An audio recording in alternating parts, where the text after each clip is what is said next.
বাঁচাও, মরে গেলাম। হ্যাঁ, এটা আমি কি করলাম? কাউকে তো অ্যাক্সিডেন্ট করে দিয়েছি মনে হয়। হ্যাঁ, লোকটা তো আর চলছে।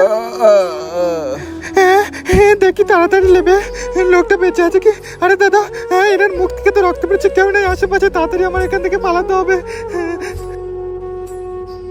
আজকের মালিক আমার মাইনে দেবে, খুব খুশি আছে। হ্যাঁ, কি ব্যাপার, শামিম এখানে পড়ে আছে? হ্যাঁ, এই গোটাই শামিম, এখানে তুই কি করছিস? কাজে যাবি না? মালিক দেরি হয়ে যাচ্ছে, বকবেই। হ্যাঁ, এ তো কোনো কথা বলছে না। শামিম ভাই, আমার কথা শুনতে পাচ্ছি? হ্যাঁ, এ তো কোনো কথা বলছে না। কে অ্যাক্সিডেন্ট করে চলে গেছে? ভাই তোর কি হয়েছে? তোর মুখে চোখে রক্ত কেন? হ্যাঁ, দেখি তোর ফোনটা।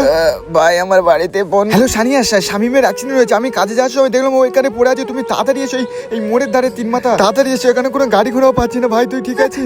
শামিম, তুই আমার স্বামীকে মারতে চাচ্ছিলি? হ্যাঁ, আরে বোন, আমি তোমার স্বামীকে কখনো মারলাম? আমি তো ওকে আরো বাঁচালাম। আমি তো কাজে যাচ্ছিলাম, দেখলাম ও এখানে পড়ে আছে। আর ওকে জিজ্ঞেস করো না ওকে কে মেরেছে, কে অ্যাক্সিডেন্ট করেছে। দেখো না আমাকে।